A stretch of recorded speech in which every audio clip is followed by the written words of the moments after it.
Hello. In this video we're going to look at what 9.7 metres or 32 feet nearly of tide looks like.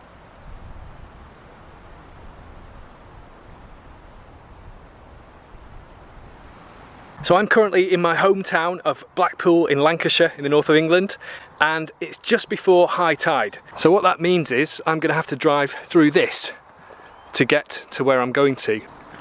We're just approaching high tide. You can see it's still coming in, the water level is rising, and I'm just going to get in the car now and hopefully drive through this without any incident. The gentleman there on the bicycle is my guinea pig, and his feet are in the water as he pedals through that. So I'm not too sure if I'm going to take the car through this or not. Well, do you know what, guys? I've looked at the car and I'm not going to be driving through this. It's too risky. So I'll just give you a view here of what this place looks like at high tide.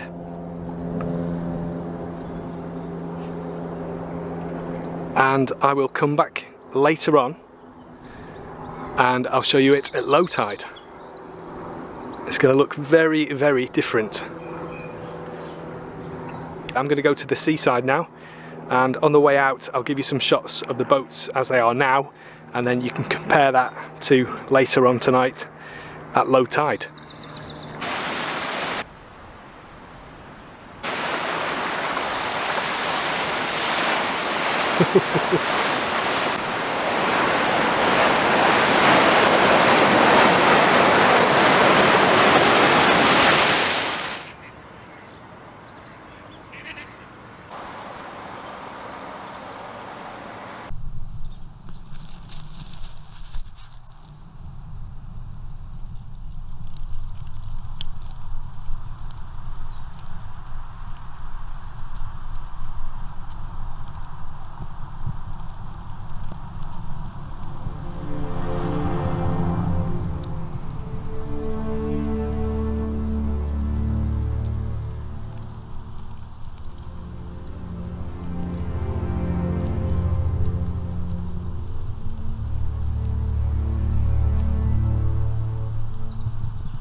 Okay, I'm back at Skipool Creek again, where I was earlier.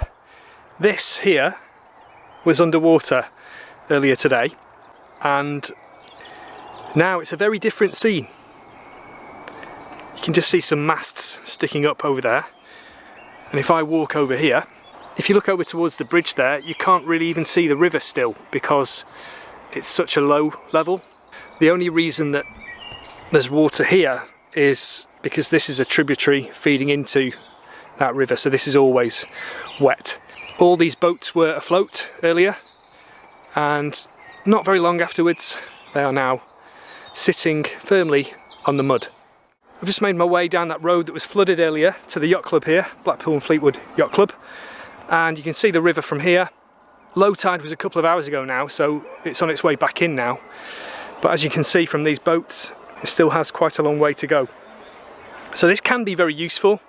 You can see down there is a fin keeler which has been tied off, and then the tide has gone out, so now the owner of that boat can get to the bottom of it. He can do maintenance work, you can do all kinds of things, as long as you bear in mind that you only have a limited time until the water comes back, and there's nothing you can do to stop that, so you have to be in a good position before it arrives.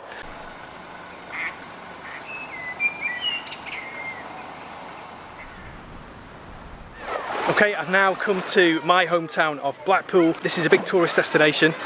Lots of tourists come here, around about 10 million every year, believe it or not. People come here on holiday, and they come here for several different things. One is Blackpool Tower, which is like the Eiffel Tower and almost as old, but not quite as tall. They also come here for Blackpool illuminations, and they are a very long section of lights which run along the promenade, and they come from Blackpool being the first municipality in the world to have electric street lighting. So the illuminations are a kind of continuation of that, celebration of that if you like. People also come here for the pubs. The number of pubs here is unbelievable, and you can also find lots of people who have been drinking if you walk around the streets here. But one other thing that draws millions of people here each year is the beach. So you might be thinking, what beach?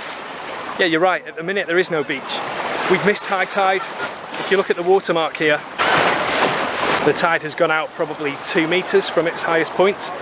But I'm going to come back here later tonight and I'll show you the beach when the tide has gone out.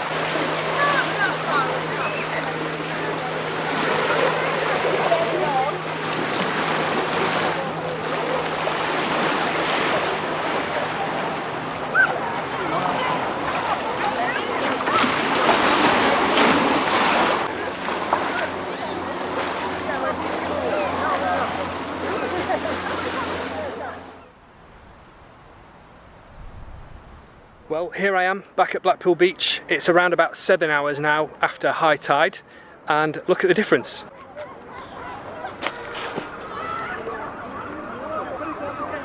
To give you an idea of scale, that pier there is North Pier. That was built in 1863, and it's 500 metres long. So the sea is probably at least 600 metres away from where I'm standing.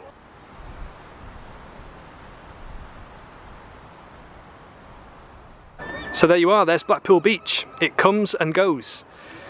And it's quite common actually for people to get stranded on the sandbanks. See where those children are there? If you imagine somebody's lying down there who isn't familiar with this area and the tides, they can go asleep or they can just kind of relax, and the tide comes in. Sometimes the tide comes in behind them because this section here would be underwater before that sandbank. So often the lifeguards that are on LI get called out to rescue people who have been stranded on the beach. I was speaking about drunk people before. Yeah, we've got quite a few of them already. It's Easter weekend and it's full of tourists here, and unfortunately some of them think that it's acceptable to leave their litter on the floor, which makes my blood boil, but that is another subject.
My favourites are probably these boats over here, because you wouldn't even know that there's any water over there. It looks as though they're just sitting in the middle of a field.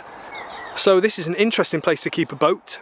It's very cheap. I believe it's somewhere between £300 and £400 per year to keep a boat here on these moorings, which are owned by the council. And of course your sailing and your maintenance has to fit in around nature.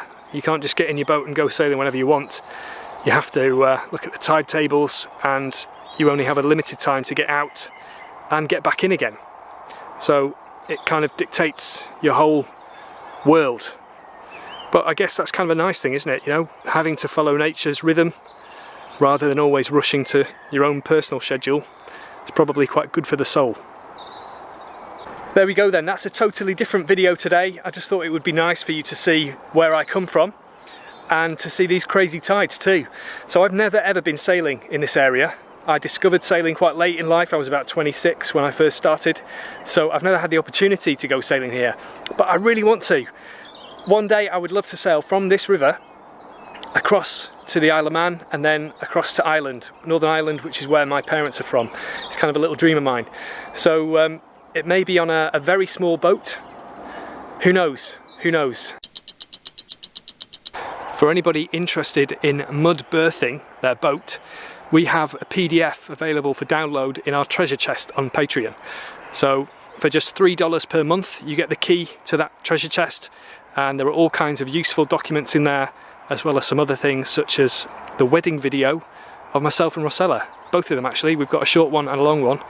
If anyone's interested in seeing us getting married in the sea, then you can do so by getting your key to the treasure chest. Okay, thanks for joining me guys. I hope to see you in another video very soon. Ciao!